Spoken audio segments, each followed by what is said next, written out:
حضرت موسیٰ کو بچانا ہوا تو زبان کو جلا کر، اور حضرت ابراہیم کو بچانا ہوا تو نارے نمرود میں گئے اور جلے نہیں، بچ گئے۔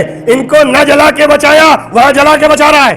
حضرت خیال کریں، یہ بچانے والے کی شان عجیب و غریب ہے، بڑی نرالی شان کا مالک ہے۔ وہ جب کسی کو بچانا چاہتا ہے تو اس کے بچانے کے طریقے نرالے ہیں، بچانے کا انداز انوکھا ہے، نہ جانے کیسے کیسے سبب پیدا کرتا ہے اور وہ آدمی کو بچا لیتا ہے۔ یہی تو ہم کہہ رہے ہیں، اسماعیل کو بچانا تھا تو گردن کو کٹنے نہ دیا، اسماعیل کو بچانا تھا تو گردن کو کٹنے نہ دیا، ذبح نہ ہونے دیا۔ یہ بھی ایک بچانے کا طریقہ ہے۔ لیکن جب حسین کو بچانا ہوا تو مدینہ سے نکال کر کربلا لے جایا گیا، گردن کٹ گئی اور حسین بچ گئے۔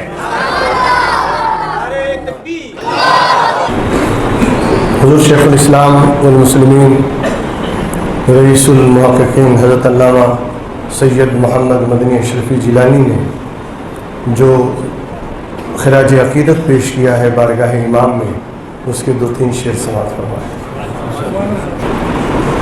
کیا فائدہ اٹھاتا ہے کوئی بھی شاعر کلر سے؟ چاند تو پیلا ہوتا ہی ہے، لیکن اس چاند کے پیلے ہونے کو اس شعر میں جس انداز سے پیش کیا ہے وہ قابل تعریف ہے۔ کیوں چاند ہے پیلا پیلا سا؟ دیکھیے، آدمی پیلا کب پڑ جاتا ہے؟ جب رنج و غم ہوتا ہے۔ اس کو سامنے رکھتے ہوئے حضور شیخ الاسلام فرماتے ہیں، کیوں چاند ہے پیلا پیلا سا، اور کیوں شور ہے برپا تاروں میں۔ کیوں چاند ہے پیلا پیلا سا، کیوں شور ہے برپا تاروں میں، کیا آج نبی کا لخت جگر ہے تیغوں کی جھنکاروں میں؟ کیا آج نبی کا لخت جگر ہے تیغوں کی جھنکاروں میں؟ تفسیر لمن یقتل بننا، تفسیر لمن یقتل بننا، ولا تقولوا لمن یقتل، تفسیر لمن یقتل بننا امت کو سکھانا تھا، ورنہ کاٹے جو گلوے آل نبی یہ تاب کہاں تلواروں میں۔ کاٹے جو گلوے آل نبی یہ تاب کہاں تلواروں میں۔ آباد تھا کرنا امت کے تاراج شدہ گھر کو، ورنہ آباد تھا کرنا امت کے تاراج شدہ گھر کو، ورنہ خیموں کو جلائے انگارے، ہمت یہ کہاں انگاروں میں۔ خیموں کو جلا دیں انگارے، ہمت یہ کہاں انگاروں میں۔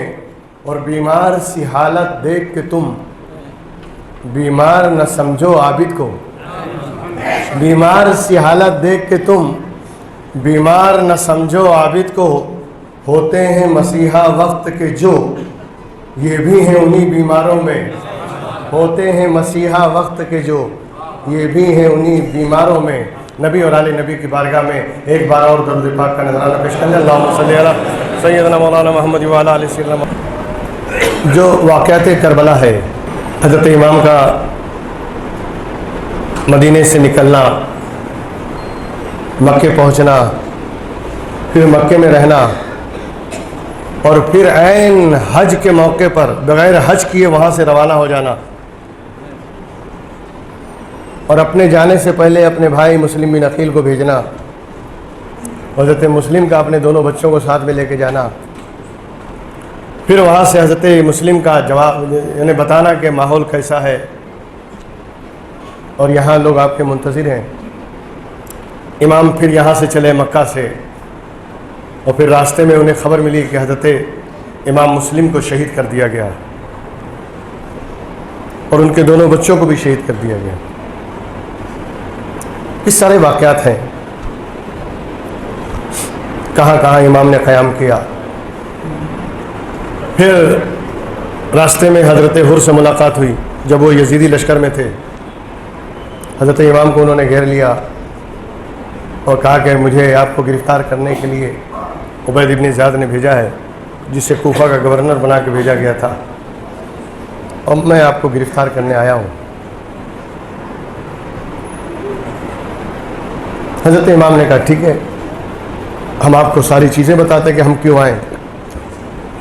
ہمارا مقصد یزید کے خلاف بغاوت نہیں ہے، ہاں یہ ضرور ہے کہ ہم یزید کے ہاتھ پر بیعت نہیں کریں گے، لیکن یزید سے بغاوت کرنا یا اس کے خلاف محاذ آرائی کرنا یا اس کے خلاف گڑ بازی کرنا یہ ہمارا مقصد نہیں ہے.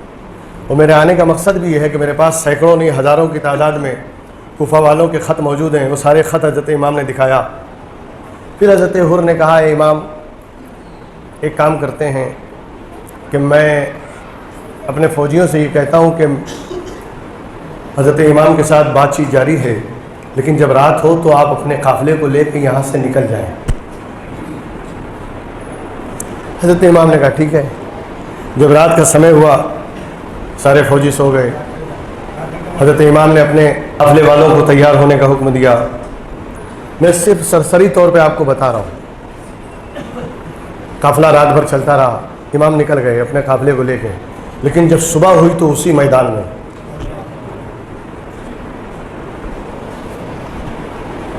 حر نے دیکھا اے امام میں نے آپ سے کہا تھا کہ آپ رات میں اندھیرے میں نکل جائیے گا، آپ نکلے نہیں.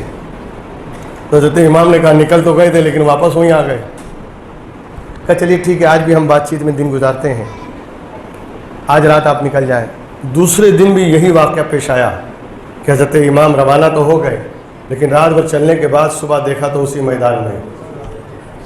جب تیسرا دن ہوا تو حضرت امام نے کہا کہ بھائی معاملہ کچھ اور ہے. پھر پوچھا اس میدان کا نام کیا ہے؟ تو کسی نے بتایا اسے نینوا کہتے ہیں، کسی نے اور نام بتایا، 2-3 نام تھے اس کے. حضرت امام نے کہا اور کوئی نام؟ تو ایک صاحب نے کہا کہ اس کا نام کربلا ہے.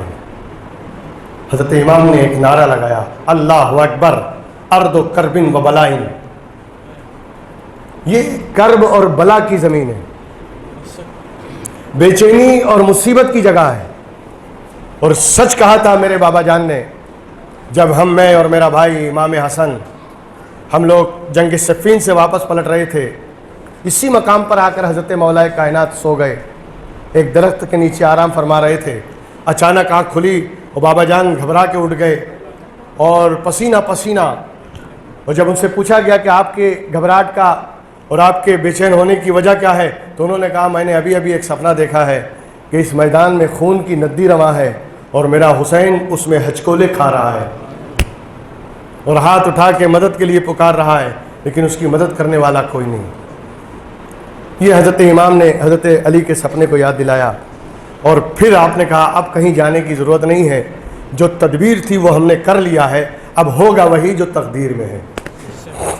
خیمے لگا دیے جائیں، قافلے کا سامان اتار دیا جائے، جانوروں کو باندھ دیا جائے.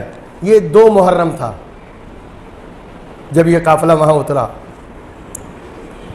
سارے قافلے لگ گئے، سائڈ سے لگا دیا گیا جانوروں کو. حضرت امام نے خیمہ لگا دیا وہاں.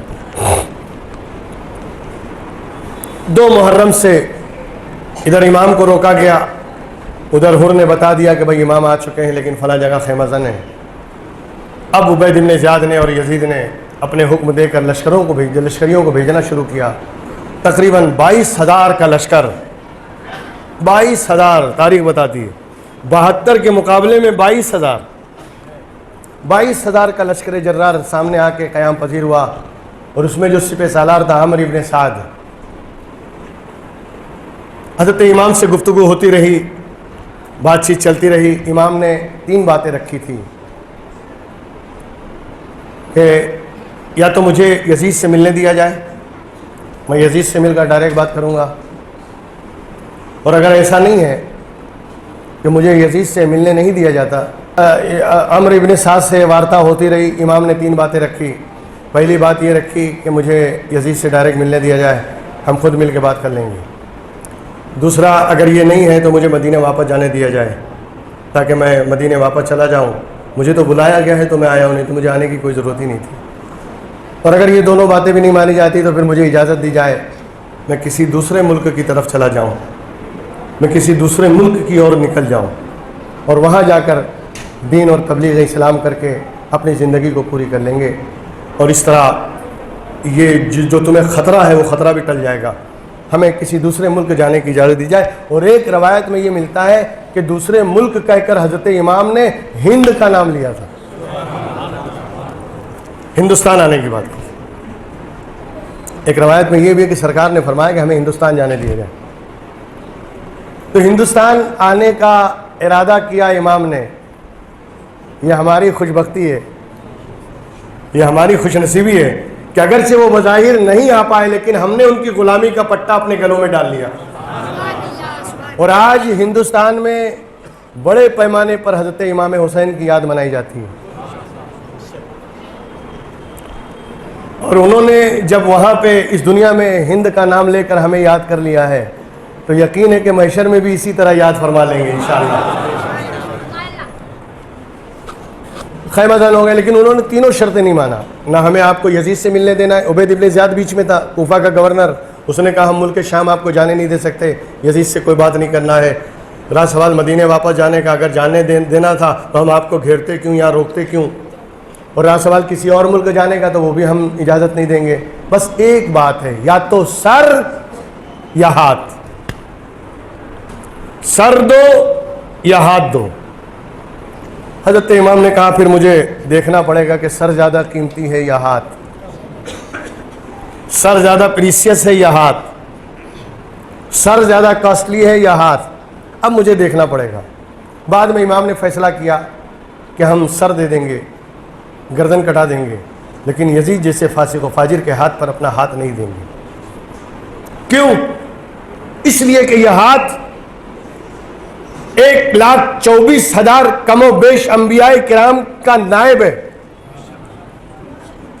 یہ ہاتھ 1,24,000 انبیاء کی ناموس کا محافظ و نگہبان ہے۔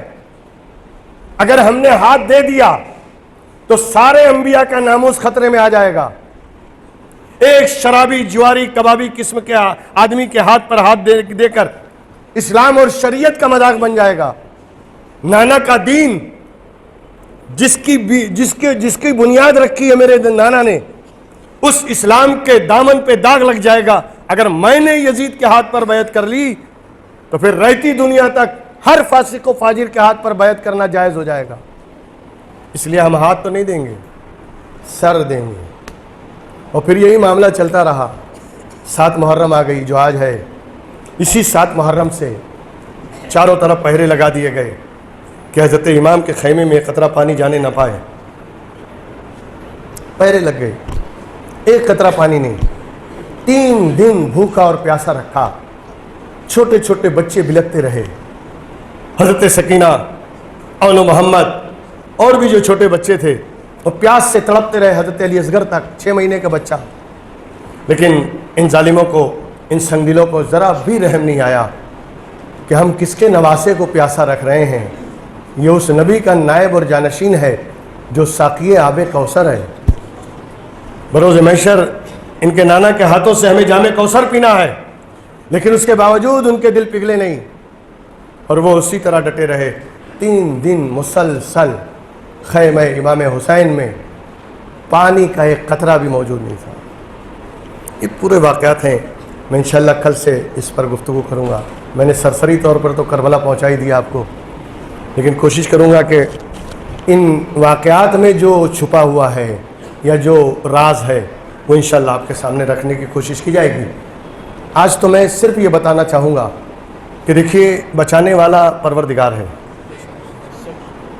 بڑی بڑی آفتوں سے، بڑی بڑی مصیبتوں سے اور بڑی بڑی بلاؤں سے اگر کوئی حفاظت کرنے والا ہے تو کون ہے؟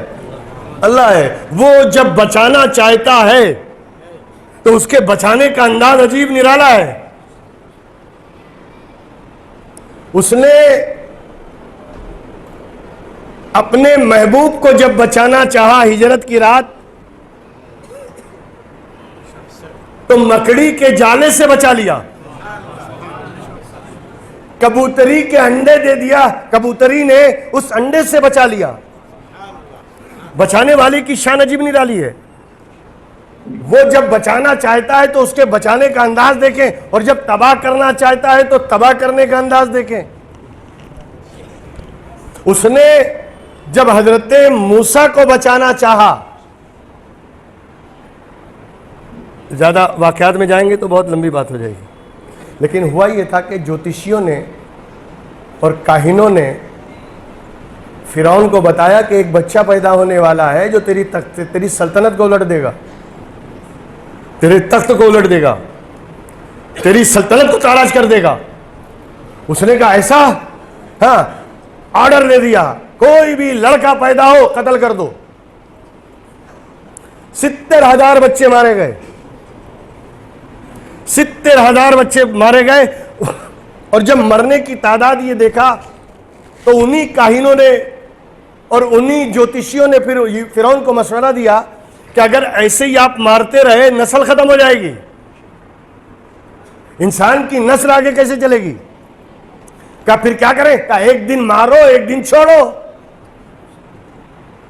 اب دیکھیے اللہ کی مصلحت دیکھیں, ایک دن مارو ایک دن چھوڑو. اور جب اس نے یہ شروع کیا تو جو دن چھوڑنے والا تھا اسی میں موسیٰ پیدا ہوئے. اللہ جب بچانا چاہتا ہے تو کیسے اسباب پیدا کر دیتا ہے. اسی دن جس دن مارنا نہیں تھا موسیٰ پیدا ہوئے. لیکن حضرت موسیٰ کی والدہ کو خوف ہوا, ڈر گئی کہ کہیں ایسا نہ ہو کہ اسے کل کا بتا کے بچے کو مار دیا جائے. تو پھر اللہ نے ان پر وحی نازل کی, ان پر دل میں بات ڈالی موسیٰ کی ماں کو. فَأَوْحَىٰ إِلَىٰ أُمِّ موسیٰ کا لفظ آیا ہے.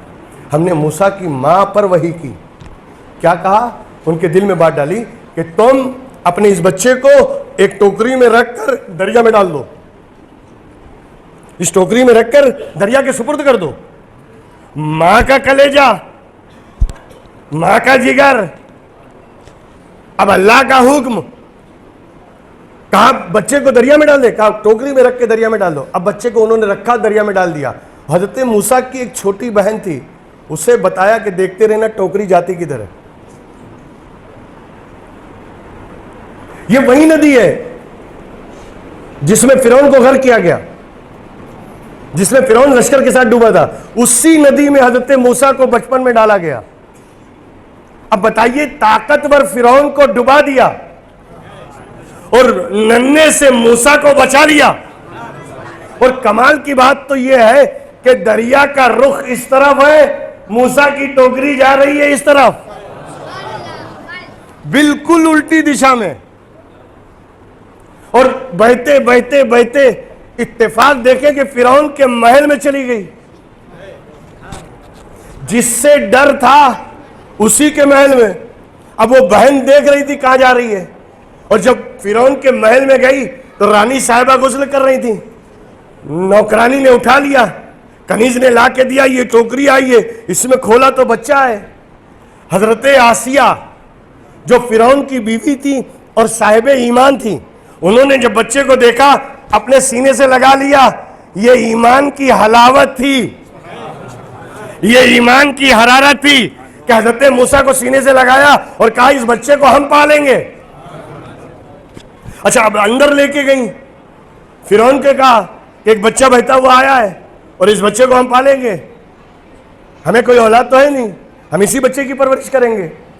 فرعون نے کہا ٹھیک ہے پالو اس کو, لیکن دیکھو کہیں یہ وہی بچہ تو نہیں ہے. ابھی بھی ڈر رہا ہے, یہ وہی بچہ تو نہیں ہے. کہا نہیں ایسی کوئی بات نہیں, کتنا معصوم بچہ ہے. اب اچانک حضرت موسیٰ رونے لگے.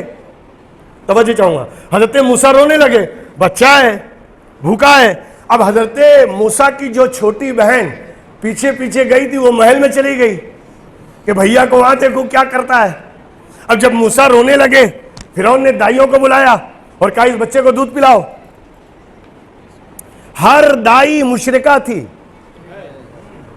ہر دائی کافرہ اور مشرکہ تھی, فرعون کو خدا ماننے والی تھی.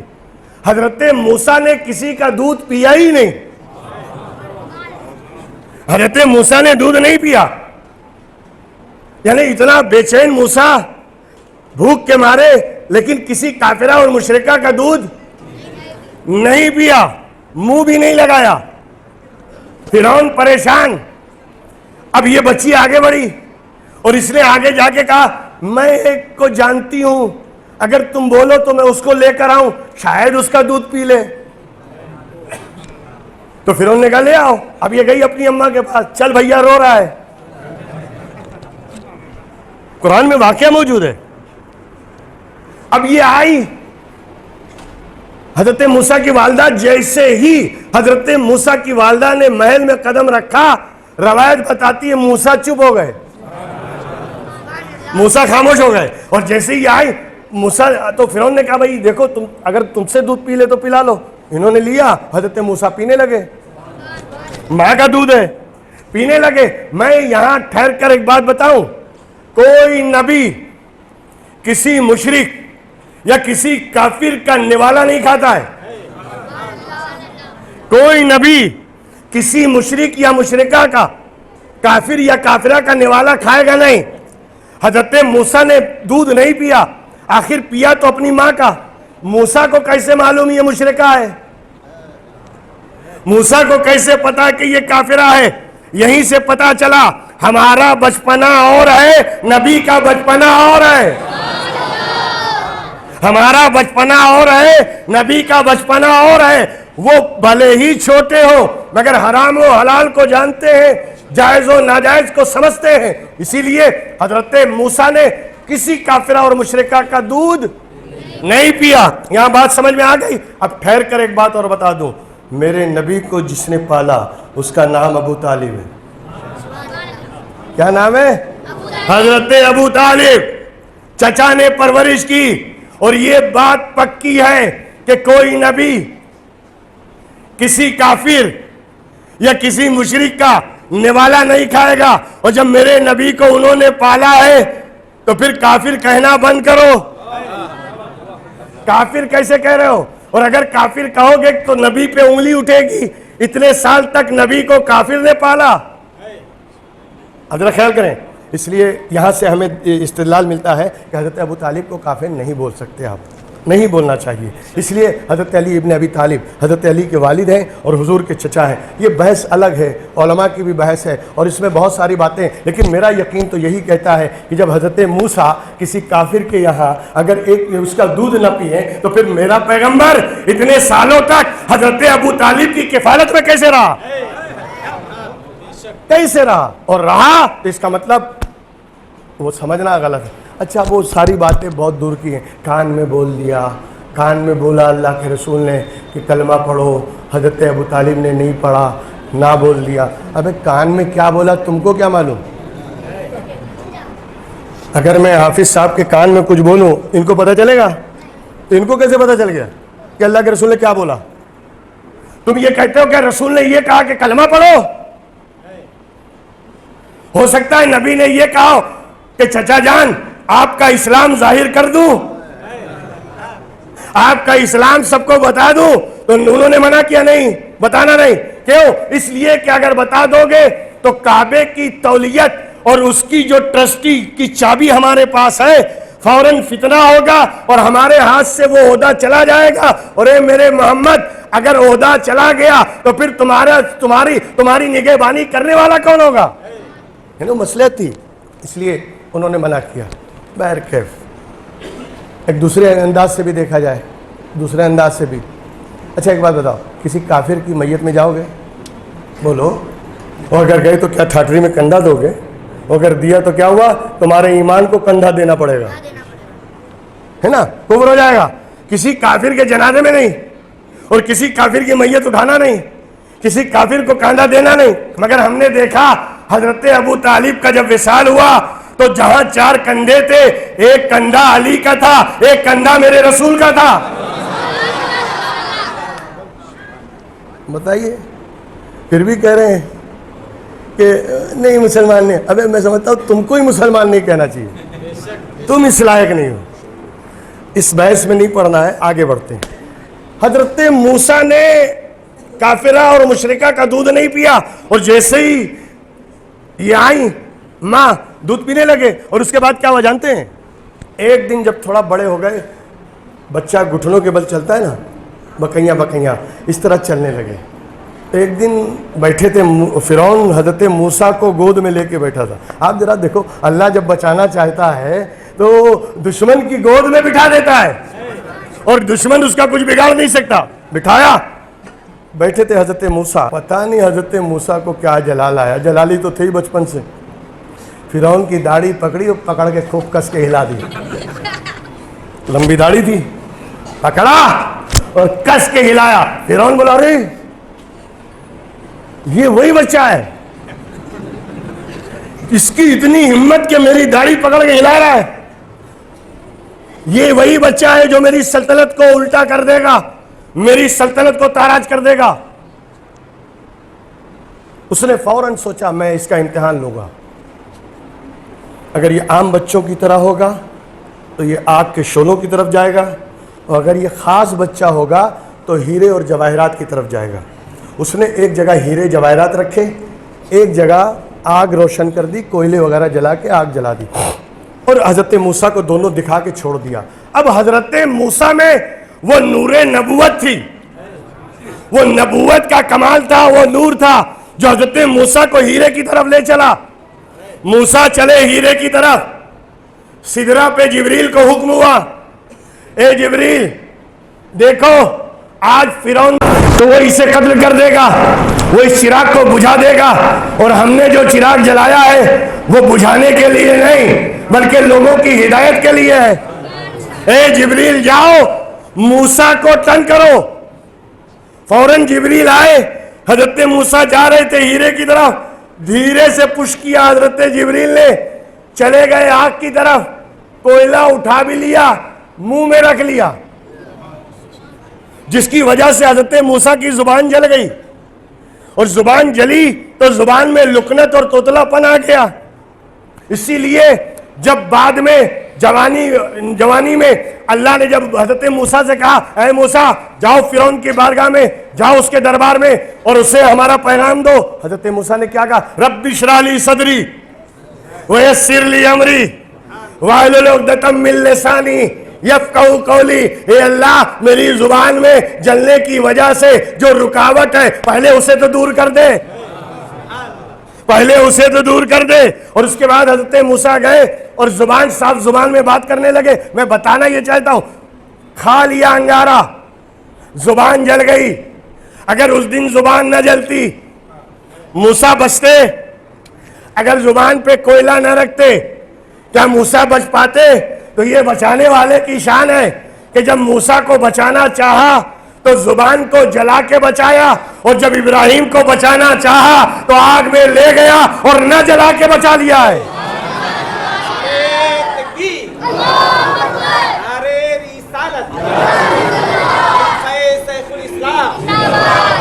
یعنی اس کو حضرت موسیٰ کو بچانا ہوا تو زبان کو جلا کر، اور حضرت ابراہیم کو بچانا ہوا تو نارے نمرود میں گئے اور جلے نہیں، بچ گئے۔ ان کو نہ جلا کے بچایا، وہاں جلا کے بچا رہا ہے۔ آپ ذرا خیال کریں، یہ بچانے والے کی شان عجیب و غریب ہے، بڑی نرالی شان کا مالک ہے۔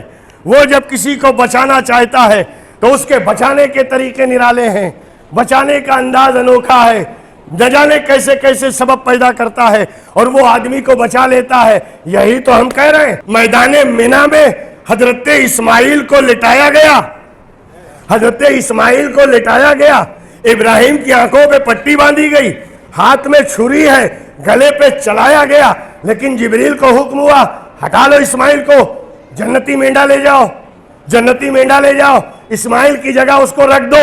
اور اسماعیل کو اٹھا لیا جبریل نے اور ان کی جگہ جنتی مینڈے کو رکھ دیا۔ اور دیکھو حضرت اسماعیل کو بچانا تھا، گردن نہ کٹی، اسماعیل بچ گئے، ذبح نہ ہوئے، اسماعیل بچ گئے، چھری نے کام نہ کیا، اسماعیل بچ گئے، ان کی جگہ مینڈا آ گیا، اسماعیل بچ گئے۔ اور جب حضرت ابراہیم نے پٹی کھولی، دیکھا جبریل اسماعیل کو لیے کھڑے ہیں، کہ یہ کیا منظر ہے؟ کہ اللہ نے حکم دیا ہے۔ کہنے کا مطلب اسماعیل کو بچانا تھا تو گردن کو کٹنے نہ دیا، اسماعیل کو بچانا تھا تو گردن کو کٹنے نہ دیا، ذبح نہ ہونے دیا۔ یہ بھی ایک بچانے کا طریقہ ہے۔ لیکن جب حسین کو بچانا ہوا، جب حسین کو بچانا ہوا تو مدینہ سے نکال کر کربلا لے جایا گیا، گردن کٹ گئی اور حسین بچ گئے۔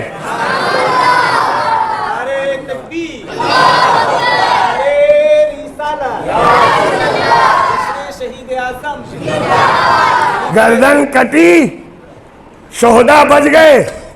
امام کو بچانا تھا تو گردن کٹوا کے بچایا، ادھر اسماعیل کو بچانا تھا تو گردن کو بچا کے بچایا۔ یہ بچانے والے کی شان ہے، عجیب نرالی شان ہے اس کی۔ دوستو بات دراصل یہ ہے کہ حضرت امام اسلام کو بچانے نکلے، امام اسلام کو بچانے نکلے، شریعت کو بچانے نکلے، دین کو بچانے نکلے، اللہ کے رسول کے دین کو کی حفاظت کرنے کے لیے نکلے۔ گویا نانا نے کہا بیٹا تو میرا دین بچانا چاہتا ہے، تو میری شریعت بچانا چاہتا ہے، تو میرے دین کو بچانا چاہتا ہے نا، میں نے بھی جب اپنے دین کو بچانا چاہا تھا تو مجھے بھی مکہ چھوڑنا پڑا، مجھے بھی مکہ چھوڑنا پڑا اور مکے سے مدینہ آنا پڑا۔ بیٹا اگر تو میری سنت پر عمل کرنا چاہتا ہے تو تجھے بھی اپنا وطن چھوڑنا ہوگا، تجھے بھی مدینہ چھوڑنا ہوگا اور میری سنت پر عمل کرنا ہوگا۔ اور اے بیٹا جب میں مکے سے نکلا تھا اور مدینے آیا تھا تو اس کا نام مدینہ بھی نہیں تھا، اس کا نام تو یثرب تھا، اس کا نام تو یثرب تھا، اور یہاں طرح طرح کی بیماریاں تھیں، لوگ نہ جانے کیسی کیسی بیماریوں میں اور بلاؤں میں یہاں مبتلا ہوا کرتے تھے، اور جب میں آیا تو میرے قدموں کی برکت سے یہ یثرب مدینۃ المنورہ بن گیا، میرے قدموں کی برکت سے یہ مدینۃ المنورہ بن گیا۔ اور اے بیٹا یہ ایک شہر جو بیماریوں، آفتوں، مصیبتوں اور بلاؤں کا گھر تھا، میرے قدموں کی برکت سے یہاں کی مٹی شفا بن گئی، مٹی شفا بن گئی، اور تو میری سنت پر عمل کرنے جا رہا ہے، تو میری سنت پر عمل کرنے جا رہا ہے۔ تو جس طرح میں نے یثرب کو اپنے قدموں سے مدینۃ المنورہ بنایا تھا، تجھے بھی جانا ہے۔ ایک میدان نینوا ہے، اس کا نام نینوا ہے، لیکن جب تیرے قدم پڑیں گے تو اس کا نام کربلا معلیٰ بن جائے گا، وہ کربلا معلیٰ ہو جائے گا، وہاں شہر آباد ہو جائے گا تیرے قدموں کی برکت سے، کیونکہ تو میری سنت پر عمل کرنے جا رہا ہے، تو میری سنت کو بچانے جا رہا ہے، تو میرے اسلام کو بچانے جا رہا ہے، تو میرے دین کو بچانے جا رہا ہے، تو میرے دین کی آبیاری کے لیے جا رہا ہے، میری سنت پر عمل کر۔ اور پھر اسی سنت پر عمل کرتے ہوئے حضرت امام نے مدینہ چھوڑ دیا، حضرت امام مدینے سے رخصت ہو گئے، وہ مدینہ جہاں امام کا بچپنا گزرا، وہ مدینہ جہاں امام کا بچپنا گزرا، کبھی نانا کے کاندھوں پر، کبھی نانا کی گود میں، کبھی نانا کے کاندھوں پر، کبھی والد گرامی کی گود میں، کبھی ماں کی گود میں، ماں کے سایہ عاطفت میں حضرت امام پروان چڑھتے رہے۔ آج وہ دن آ گیا، یزیدیت کے ہاتھ مدینے تک پہنچ گئے اور امام کو مدینہ چھوڑنے پر مجبور کر دیا۔ امام مدینہ چھوڑے، لیکن جس رات نکلنا تھا صبح کے، اس رات حضرت امام نے جس انداز سے حاضری دی، تاریخ اسے بیان کرتی ہے کہ حضرت امام سیدھے آئے بوجھل قدموں کے ساتھ، جیسے بہت زیادہ بوجھل قدمیں، یعنی پاؤں اٹھ نہیں رہے ہیں، روضہ رسول کی جانب جا رہے ہیں، اور جا کر جالی پکڑ کر اپنے نانا کی حضرت امام نے رو رو کے کہنا شروع کیا، نانا جان آج وہ وقت آ گیا کہ مجھے مدینہ چھوڑنا پڑ رہا ہے، وہ مدینہ جس کے لیے ہر مومن دعا کرتا ہے، دکھا دے یا الہی وہ مدینہ کیسی بستی ہے، دکھا دے یا الہی وہ مدینہ کیسی بستی ہے جہاں پر رات دن مولا تیری رحمت برستی ہے۔ آج اسی مدینے کو چھوڑنا ہے، وہ روضہ رسول، وہ گنبد خضرا، وہ سنہری جالیاں، وہ قبر رسول کہ جس کی زیارت کے لیے 70,000 فرشتے صبح میں، 70,000 فرشتے شام میں نازل ہوں، ایک مرتبہ جو فرشتہ آ جائے قیامت تک اس کا نمبر آنے والا نہیں ہے، اس انداز سے حاضری ہوتی ہے۔ 70,000 ملائکہ صبح میں، 70,000 ملائکہ شام میں، اور ان کی ڈیوٹی صرف یہ ہے کھڑے ہو کر بارگاہ رسالت میں صلاۃ و سلام پیش کریں، بارگاہ رسالت میں درود و سلام پیش کریں۔ اور دوستو اس مدینہ سے چھڑوایا جا رہا ہے، اس مدینہ سے رخصت ہو رہے ہیں، وہ مدینہ جو امام حسین کی بچپنے کی یادگار، وہ مدینہ جہاں حضرت امام کا بچپنا، جہاں حضرت امام کا لڑکپن، جہاں حضرت امام کی نوجوانی، جہاں حضرت امام کی جوانی، اور آج حضرت امام کو نکالا جا رہا ہے، جالیوں سے لپٹ کر زار و قطار رونے لگے۔ گویا قبر رسول سے کچھ تسلی بخش جواب ملا، سینے میں سکون آیا، سینے میں قرار آیا۔ مگر میں ایک بات سمجھتا ہوں، میں نے تو وہ روایت بھی پڑھی ہے کہ اللہ کے رسول ایک مرتبہ گزر رہے تھے، اچانک حضرت حسین کے رونے کی آواز آئی، حضرت اللہ کے رسول کے قدم رک گئے، اپنی بیٹی کو آواز دیا، فاطمہ حسین کیوں رو رہے ہیں؟ کہا یا رسول اللہ کسی بات پہ بدک گئے اور رو رہے ہیں، کہا اسے رونے مت دیا کرو، اس لیے کہ حسین روتا ہے تو میرے دل کو تکلیف ہوتی ہے۔ آج وہی حسین روضہ رسول کی جالی پکڑ کر رو رہے ہیں، مجھے نہیں معلوم کہ قبر میں اللہ کے رسول کا کیا حال ہوگا، مجھے نہیں معلوم کہ قبر میں سرکار کیسے تڑپے ہوں گے، مجھے نہیں معلوم کہ اللہ کے رسول نے امام حسین کے رونے کو دیکھ کر کس قدر رنج و ملال ہوا ہوگا قبر مبارک میں، لیکن حضرت امام نے اللہ کے رسول سے اجازت کی اور غیبی اجازت مل گئی۔ پھر امام پلٹے، جنت البقیع کی طرف آئے، اپنے بھائی حضرت امام حسن کی مزار پہ کھڑے ہو کر کافی دیر تک روتے رہے اور اپنے بھائی سے سارے گلے شکوے بیان کرتے رہے، اور اس کے بعد روایت بتاتی ہے کہ حضرت امام حسن کی مزار کے پاس بیٹھ گئے، امام بیٹھ گئے۔ اب ماں کی قبر کی طرف جانا تھا، ماں کی قبر کی طرف جانا تھا۔ روایت اور تاریخ بتاتی ہے کہ امام حسن کی قبر سے جب ماں کی قبر کی طرف چلے حسین تو کھڑے ہو کر نہیں، جیسے بچے چلتے ہیں اس طرح ہاتھ اور پاؤں سے چلتے ہوئے جا کے اپنی ماں کی مزار کی قبر سے لپٹ گئے اور کہا امی جان آج حسین تمہارا روزہ چھوڑ رہا ہے، آج حسین مدینہ چھوڑ رہا ہے، آج حسین سے مدینہ چھڑوایا جا رہا ہے، امی جان میں اجازت کے لیے حاضر ہوا ہوں۔ لیکن چلنے کی اسٹائل ایسی تھی جیسے کوئی بچہ بکریاں چلا کرتا ہے اور جا کے ماں کی آغوش میں بیٹھ جاتا ہے، اسی طرح امام اپنی ماں کی آغوش میں گئے اور وہاں سے اجازت طلب کی، اور پھر جب واپس آئے، آنے کے بعد قافلے والوں کو حکم دیا روانہ ہو جائیں، تیاری کریں۔